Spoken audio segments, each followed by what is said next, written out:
What's up, trickster? Members of the BBC Club, welcome to the third and final part of the PewDiePie VOD review, where I'm teaching you how to play Omen on Ascent and helping Pewds escape gold elo hell with some radiant big brain strategies. Before the video starts, please make sure to subscribe, it helps me a lot.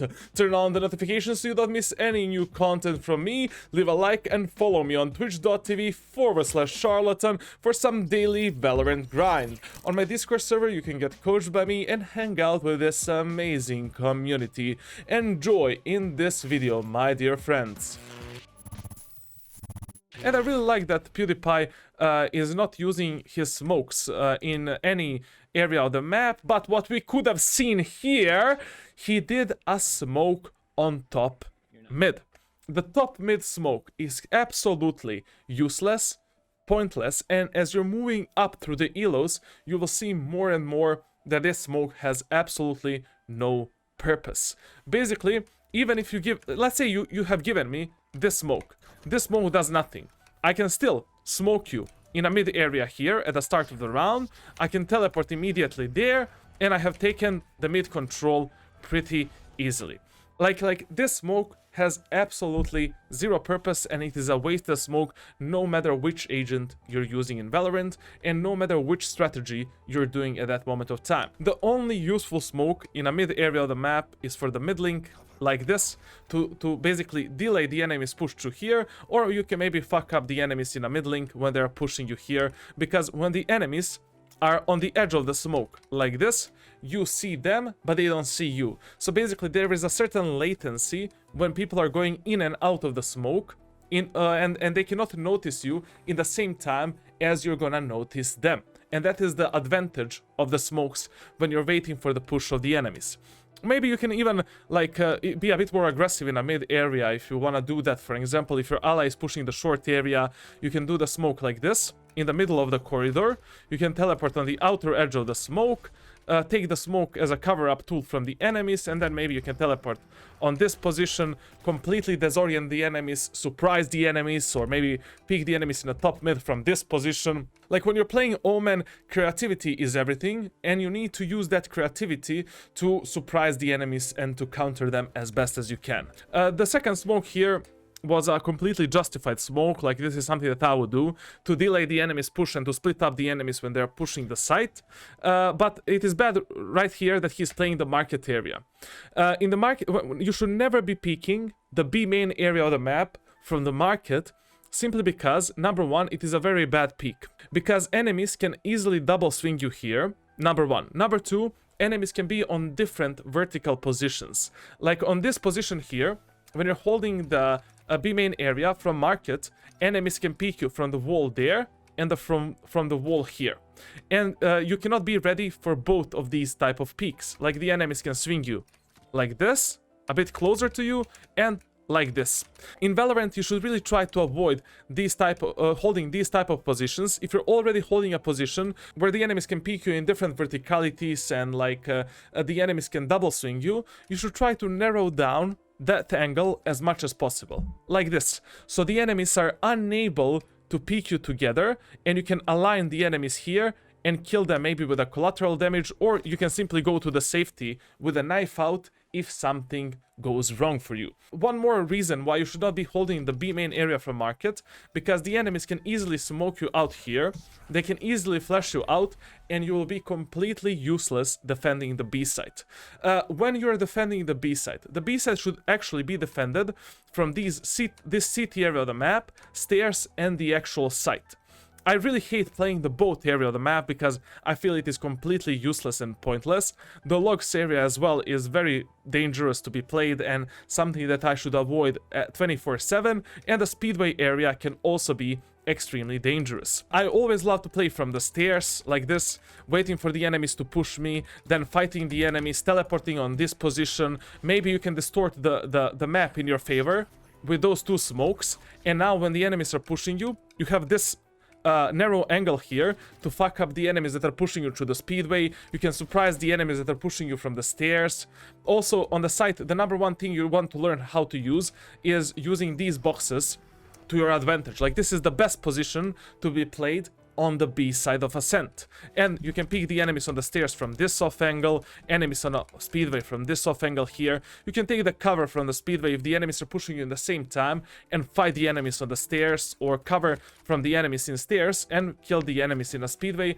Like, that is totally up to you and what is happening in that specific situation. Here, as soon as he was playing market, as soon as he reached this area of the map, he should have tried to reach the stairs area of the map, or maybe CT, so he can defend the site. If you get smoked in a CT, immediately teleport in the stairs and try to stop the enemy's push through the speedway, and try to delay the enemy's push as much as possible, try to kill some enemies, and that is your job. Like, you never want to allow enemies to take the B side for nothing. B side is a bit easier for the retake than the A side, because A side is a bit more wide open. Enemies can be like in A3 area, in garden, window, rafters, A side, A main, A vines, different positions. While on B side, people are usually stacked in a B boathouse and in the site. And that is why the B side is a bit easier for the retake. Like, sometimes, yes, people will play in B main area, in the logs speedway, but those areas can easily be cleared one by one. While A side, once you pick the rafters or the short area, you can get killed from the enemies from too many different positions. The main thing that PewDiePie is missing is, like, his reflexes are okay. Like, his reaction time is not that bad. Like, I've seen some people in Diamond that have a worse reaction time, but his shooting techniques are bad. Like, he doesn't understand the weapons properly, and he should spend some time in deathmatch, like, fixing his shooting techniques, like with Phantom, Vandal, or Ghost, like, or simply watching other people and trying to compare his shooting techniques to shooting techniques of other players. Like, that is the main thing, that the main problem in his mechanical skill that I have seen so far. Now his ally has re-entered the realm of Valorant, and we are finally 5 versus 5 again. It is the Eco half-buy round, and in this round PewDiePie decided to buy the Ghost and Heavy Shield. I feel a bit better option will be playing Judge and Light Shield, or playing Sheriff and Light Shield if you want to save a bit more money. But the reason for that is because you can simply play very close to the A main area and B main area of the map, and you can easily, like, F up the enemies with your smokes, distort the map, like, you know, you have a bit more options to do. Like, with a Ghost and Heavy Shield, if you're fighting the Phantom and Vandal, I mean, it's very hard to win that gunfight. You need 2 headshots, and for someone that is in gold skill level, that is almost an impossible task. So here, Pew's ally, Reyna, is pushing the B main area of the map, and as soon as you see that your allies are pushing one area of the map, A main, B main, mid, go and try to help them. Here, as soon as Pew saw his Reyna pushing the B main area of the map, he should have pushed with her.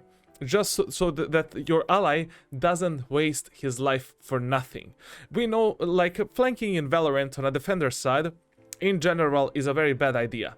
And in solo queue, you always want to rotate through the shortest and safest route possible, together with your teammates, when you're retaking the sites or when you're helping your allies. Like, flanking is very bad because flanks take way too much time. Your allies can die at any given point of time. There can be one enemy watching behind and waiting for you to flank and putting bullets in your bums.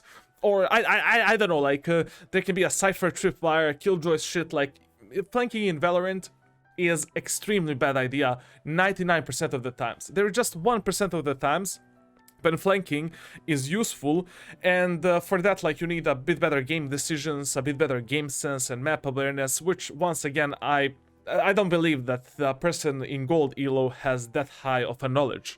One thing that you should always do, if your allies are flanking, try to flank together with them and use their lives if they're doing some stupid thing like this. What the hell am I watching right now? Oh my lord. PewDiePie is helping his enemies. Why are you helping your enemies, PewDiePie? Come on, man. Like, this one-way smoke in no ways will help you defending the mid area of the map. In mid area of the map, the only smoke that is useful on a defender side is mid link. All other smokes we are using to retake the bomb sites or to distort the map in our favor to F up the enemies in some kind of a creative way. On Ascent, you need to be a bit more aggressive in A main and B main area, together with your allies or alone, getting the information if the enemies are A main and B main, and falling back somewhere else to defend a specific area of the map. The strategies of people in solo queue are very shallow, communication is usually zero, and if you don't see the enemies pushing the A side at the start of the round, probably they are playing some kind of a default or they are pushing the B side and mid. And on Ascent and Split, as I said, playing together with your allies is much more valuable than defending a specific area of the map. Now, playing this angle here in a mid area of the map is very bad. This is a very common position which people play. In higher elos, people are gonna pre-fire and kill you. You're in a very disadvantageous position when you're peeking this type of a corridor. He should definitely not be committing to a gunfight here, because enemies can engage him together, and they can double engage him, kill him, and he's gonna open up the mid area for the enemies. In the CT area of the map, you want to jump spot to see if the enemies are pushing the mid or not. So you wanna use this pillar to see where the enemies are, and once you see the enemies attacking the mid, try to push them back through this wall here, and try to deal some damage onto them. Number 1, maybe you will kill the enemies. Number 2, maybe you will deal damage to the enemies. Number 3, you'll make the pressure onto the enemies, and maybe they will fall back and they will not commit to pushing the mid area of the map. Once you penetrate the enemies, you should immediately take some kind of an off-angle, narrow choke point to defend the push of the enemies through mid. So you want to defend the mid area with this type of a choke point, with this type of a choke point, and with this type of a choke point here. And then, once you finish a gunfight with the enemies here, you should immediately reposition somewhere else to play together with your allies. If you get smoked here, in a mid area of the map, or you get walled off, immediately reposition yourself towards the CT area of the map to play together with your teammates, or maybe positioning in a market to defend the market with your allies. That is totally up to you. Now, whenever you are in a high numbers advantage, like 4 versus 2, 5 versus 2, 5 versus 1, 4 versus 1, stay away from using your utility as much as possible. Number 1, you're just wasting your money and your utility coming into the next rounds. Number 2, the enemies will maybe use your smokes and your utility against you, and they will fuck you up in some kind of a way. Number 3, there is no need for your utility. You have the numbers advantage. If 2 of you guys peek one enemy at a time, you have the advantage over him. You can easily kill that enemy. There is no need for any utility user. Right now, this smoke can be a devastation for him and his allies, because the smoke can be used by the enemies to peek them, and the enemies can surprise them and kill them in some kind of a way. I don't know what type of a way, but you can see how this smoke distorts this map in a very bad design that can be used against PewDiePie. So that is why this smoke is very deadly at this moment of time. Okay, I am actually a wizard and I predict future. One more thing that I noticed in this specific VOD is that PewDiePie's ability to reposition his crosshair after a gunfight or after destroying a certain enemy's utility is very slow. For example, you can see here that when he destroys this lockdown, he doesn't reposition his crosshair where the killjoy might be peeking him from. So this killjoy can actually be here at this moment of time, and the killjoy can be engaging him and killing him, and basically his crosshair placement is nowhere to be found. He pulls back, he watches behind him. The killjoy is not behind him, the killjoy is in a B main area of the map. Plus the alarm bot has been activated as well, and personally I will be waiting for you behind this lockdown, waiting for you to destroy it and killing you easily. Whenever you're falling back from some position, you always want to position your crosshair where the enemies might be at that moment of time. Now he's playing the mid area again.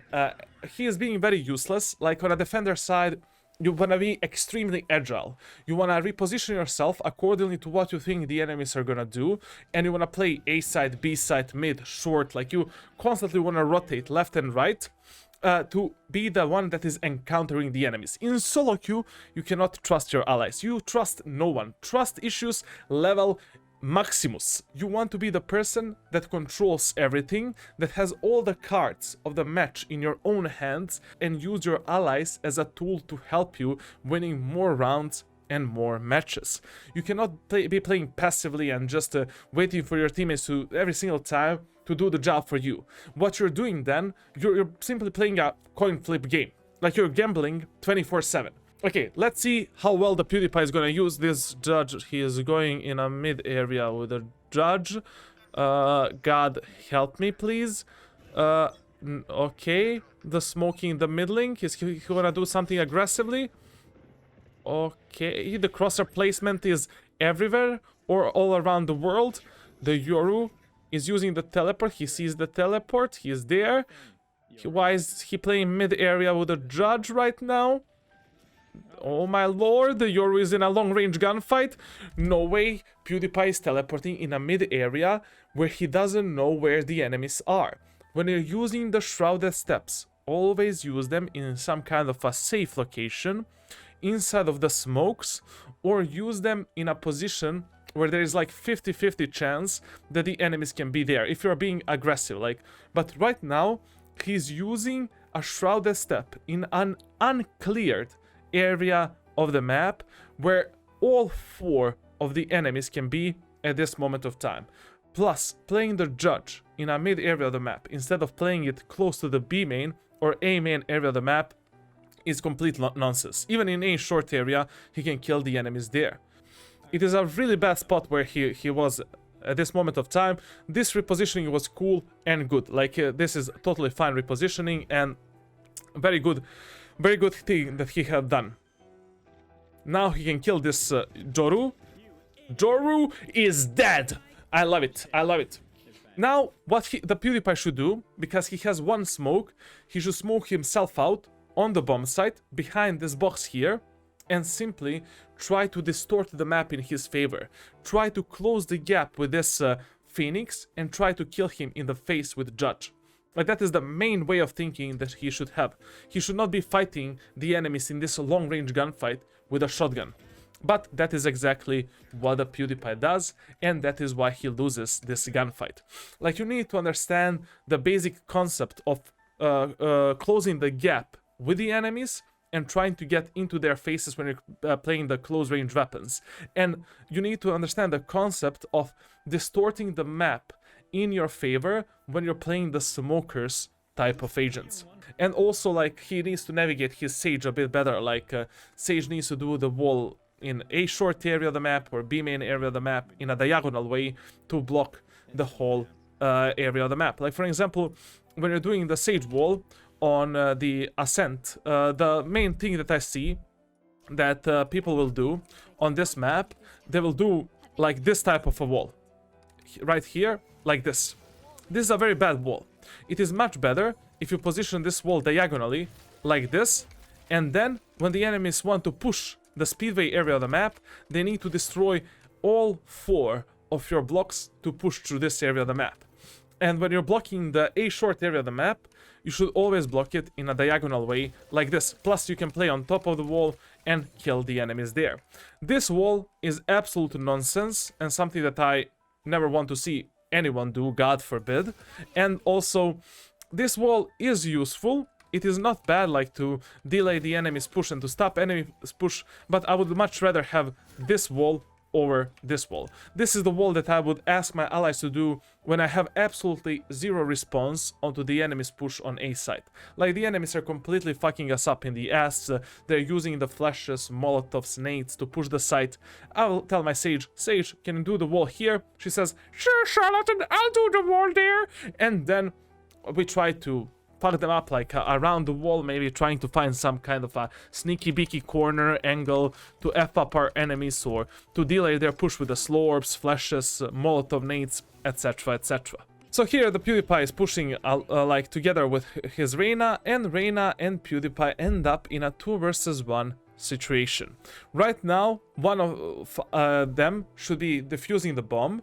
And usually, when there is a bomb to be defused or bomb to be planted, I always let my allies be the ones defusing the bomb or planting the bomb. I never do any push and hold actions in Valorant because I want to hold all the cards of the round in my hands. As I said, you cannot trust anyone in a solo queue environment, sometimes not even yourself. And right now, the Reyna should be defusing the bomb, you should be protecting her from the Sage and trying to win this round. Plus, this Reyna is very low HP and that is why she should be holding this bomb. Unfortunately, the thing happened. And that thing is, your Reyna lost a gunfight with a Sage, you had to stop the defuse. Even if you killed this Sage, you wouldn't have enough time to defuse the bomb and the round would go to the pieces. And this concludes our VOD review series of PewDiePie's gameplay with Omen on Ascent in Gold Elo of Valorant. Write down in the comments who would you like me to review in the next part of this VOD review series. Doc, XQC, Pokimane, Veshjet maybe? You decide. Make sure to hit the subscribe, turn on these notifications, follow me on twitch.tv/charlatan, and join my official Discord server if you want to get coached in Valorant, or maybe to hang out with other tricksters as well. I'm yours, one and only, smallest PP of the tricksters community. Wait, what? And thank you for watching, my friends.